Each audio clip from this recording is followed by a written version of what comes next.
So in this video, I'm going to be talking about how I've been doing life wrong for the last 36 years.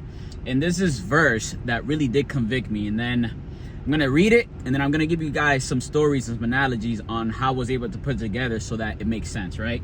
So Proverbs 8, 32 through 36 goes, "Now then, my children, listen to me. Blessed are those who keep my ways. Listen to my instructions and be wise, and do not disregard it. Blessed are those who listen to me, watching daily at my doors, waiting at my doorway. For those who find me find life and receive favor from the Lord. But those who fail to find me harm themselves. All who hate me love DEATH. All right. So here's what I got out of that, right? And so I'm going to compare this to a navigation system. Let's say you have to take a trip somewhere, and this trip is 2 hours away, right? All right, boom. You know, you go through the city, right? Before you know it, navigation tells you to hop on the highway. Boom, you hop on the highway. So now you're on the highway, right? You're on the highway, boop, boop, boop, going to 80, but boop, boop, chilling, right? And you're vibing, right? You got the tunes playing in the background. You jam with the family and everything, right? And then boom, you miss an exit. Bro, there's nothing more annoying than missing an exit.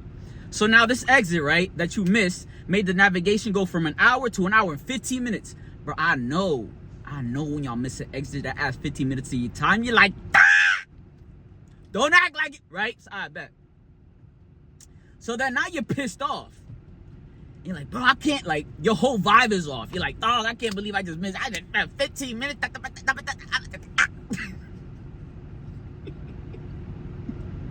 All right, now you're pissed off, right? Because you're like, man, I just added 15 minutes to my trip. But because of the aggravation, right, you're so focused on being mad that you miss another exit. Bro. So now that go from an hour and 15 minutes to an hour and 40 minutes. Bro, now you're losing your mind. You're like, bro, what the?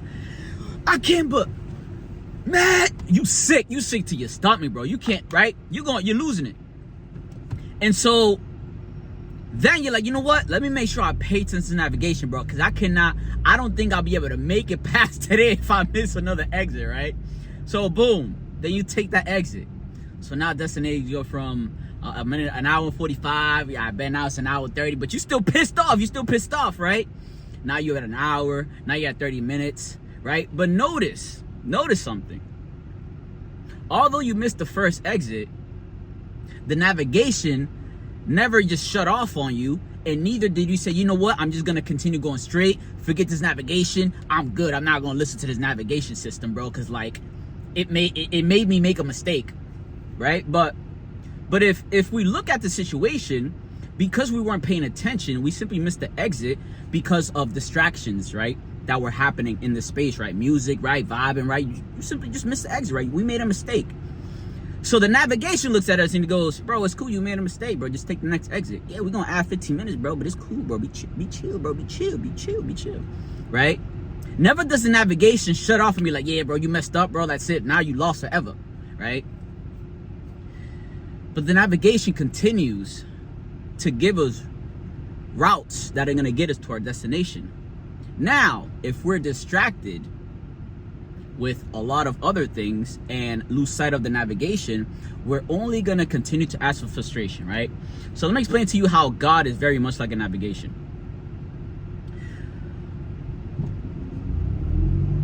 Just like the navigation doesn't shut off and forgives you for missing an exit, God is the very same way. Now, let me give you guys some examples. My son, my 9-month-old son, he's 9.5 now, right? Bro, he likes, okay, so he walks on the floor right now, he's crawling and stuff. And I'm like, I look away for a minute, right? And then he's crawling and he crawls to the dog food. And so, bro, I'm like, fam, you can't eat the dog food. So I take the dog food out of his mouth because he don't know that dog food isn't for him. And so he starts crying. And because I know best for him, I'm like, you're not going to eat that. And he gets upset because he doesn't know better, right? Or like, if if he's tired, right, and I'm trying to put him to sleep, he starts to cry because he doesn't understand what tired means, and he doesn't understand that he needs to go to sleep, but he's so curious on having FOMO and playing and having fun, where he can't focus, and he cannot understand that the tiredness and the reason why he's like all, you know, scratching his eyes and stuff. He doesn't understand that means, oh, I have to go to sleep, right? So I have to guide him. What's another one? If I buy something from IKEA furniture, let's say you buy a baby a bed, and you know, you have to build the frame, right? The baby stuff and all that stuff, right? It would probably be a good idea to follow the IKEA instructions so that your baby's mattress and bed doesn't fall apart in the middle of the night, hence hurting your baby. That would hurt you if the bed wasn't put together. Do you catch my drift? So now, you would then look at the manual and be like, hey, let me make sure that I follow everything by the book so that my baby's bed and guna does not fall apart within 34 hours, right? Or 24 hours. And I want to make sure that every single screw and bolt is exactly where it needs to go, because that's for the safety of your baby, right? So now your baby in the bed doesn't know whether if you followed the instructions or you did not follow the instructions. And he just knows, hey, I'm tired, just put me down, put me to sleep.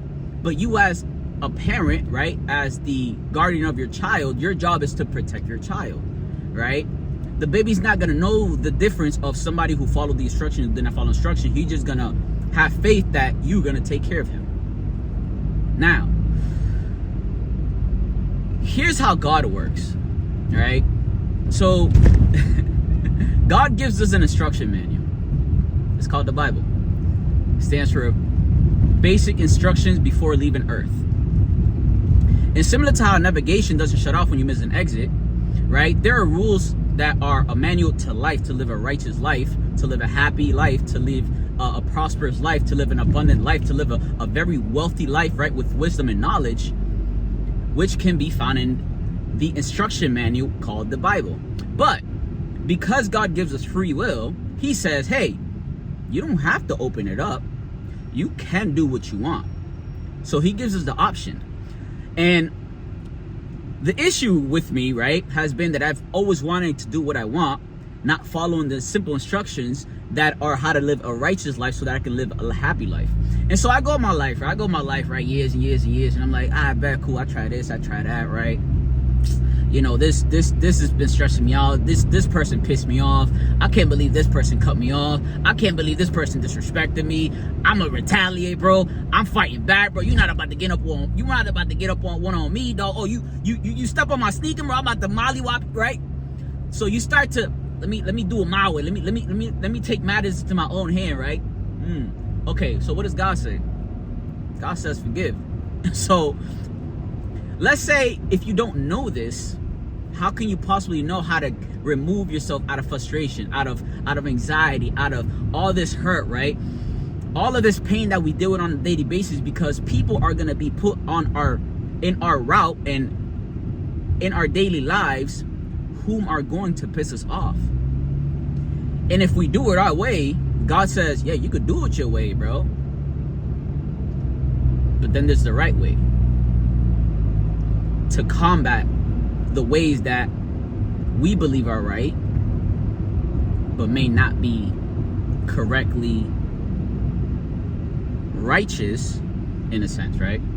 Similar to how navigation, if you miss an exit, navigation is just bro, just take the next exit. You miss another exit, the navigation says, I bet, so take this exit. You miss another exit, navigation says, I bet you missed 2 exits, bro. I'm telling you, take it right, fam. Take this exit, family, right? So you can continue to ignore the navigation, but the navigation is going to add more time and time and time, and it's going to add more frustration. So we can continue to ignore what's in the Bible and continue to be frustrated and have aggravation and be pissed off at people and have resentment in your heart and not understand why people keep getting angry, why people piss you off, cussing and screaming and yelling, right? And all of this stuff, because we continue to not follow the exit or continue to disregard the word, what's in the Bible, to allow us to eventually get us to the destination that we've been so wanting to get to. So now, I can't get mad at the destination for me missing an exit. I also, in the same fashion, on the same token, where I can't get out of navigation for my mistake that I made, I can't get upset at God for something bad happening to me because I didn't follow his instructions. So let me get this right. I'm not following instructions from a God that put us here on earth and said, here, follow this and you'll be all right. Right? You know the story of Adam and Eve. You know what I mean? She ate that fruit. And you're like, yo, bro, you want? I'm gonna post it on the screen because I don't wanna misquote anything, right? But Adam ate the fruit. No, sorry, Eve ate the fruit. Adam tagged along. And then they noticed that they knew now the difference between good and evil because they didn't follow the instructions, right? So when we don't follow instructions that are already there for us because we use things like excuses to not open up a book, we end up resorting back to, hey, let me do it my way, because if you don't know that there's another better way, a righteous way, a right way to do it, then you're going to resort to your own ways and rely on your own understanding. What's the verse that goes that says, I'm going to pull this up too, to not rely on your own understanding. Simply like, just like a baby doesn't know that going from like an elevated, like let's say like, I don't know, like a couch, right? They don't know that if they fall over, they're gonna get hurt, right? They don't know that, but we do. So we try to protect them. Like, yo, fam, you hold them, right? Make sure they don't drop on their neck, right? You feel me? But that's no different, bro. So as adults, bro, if you don't continue to seek guidance and seek wisdom and see what's in the Bible for every way, shape, or form of any aspect of your life, whether it comes to money, whether it comes to relationship, whether it comes to marriage, whether it comes to friendship, whether it comes to business, all of that is all right in that book. Now we can decide and be like, yo, fam, I don't like to read. God gonna say, all right, bet, I'll wait. And then he waits. Ah, man, I tried this business and it failed. He goes, all right, I'll wait. Just like the navigation, like, fam, take the right. And when you don't take that right, you miss that exit, they add 15 minutes. And he goes, I'll wait till you listen. I'll wait. Oh, you missed another exit. All right, I'll wait. Bro, God is the same way. He just says, I'll wait, bro. He'll wait a year. He'll wait 5 years. He'll wait 20 years. He'll wait 50 years. He'll wait to the very last day where you're just like, bro, I can't take this anymore. And you know what's crazy? He's still there waiting for you. He's been waiting for you since day one. He's been giving you all of your life to get it right. But now you're at a point of the lowest you've ever been. I don't want to touch that. Now you're at a place where you just don't know what to do. You're at a place where your friends ain't really rocking with you and people are departing from you and they can't stand you for whatever reason. That's also in the Bible.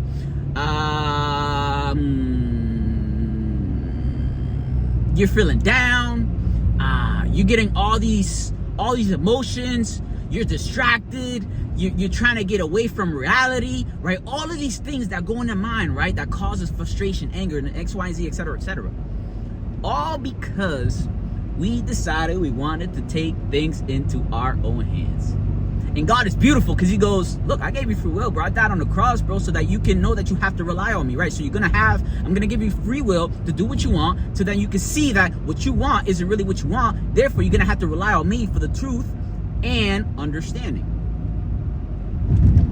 But for as long as we continue to ignore the instructions, you know what he's going to keep saying? He's going to keep saying, I bet I'm going to wait right here. Nah, you still ain't listening? I bet. Go ahead now, do what you want to do. And then he watches. Nope, still ain't listening. Nope, still ain't listening. 2 years go by. Still not listening. Oh, you still broke? Okay, still not listening. Still this. Still not listening. Bro, it's beautiful. It's like 1 + 1 is always going to equal 2. But we convince ourselves somehow that 1 + 1 = 5. Fam, the equation says 2. If you knew that the answer was 2, where do you come up with 5? Anyways, bro, I'm going to pray for all my brothers and sisters, man. Lord, I pray that Everybody can open up their eyes, remove their skin from their eyeballs, and me, yo, look into the Bible, because I know you a good guy, you a good guy, you a good guy, you a good God all the time. And I wanted to see your grace, your love, and your passion. Lord, open up our brothers and sisters' eyes, let them see the truth, and let them and allow them to expose the enemy and his tactic and his lies, because the only thing that the enemy comes to do is to cheat, kill, lie, and destroy. In your name we pray. Amen. God bless y'all.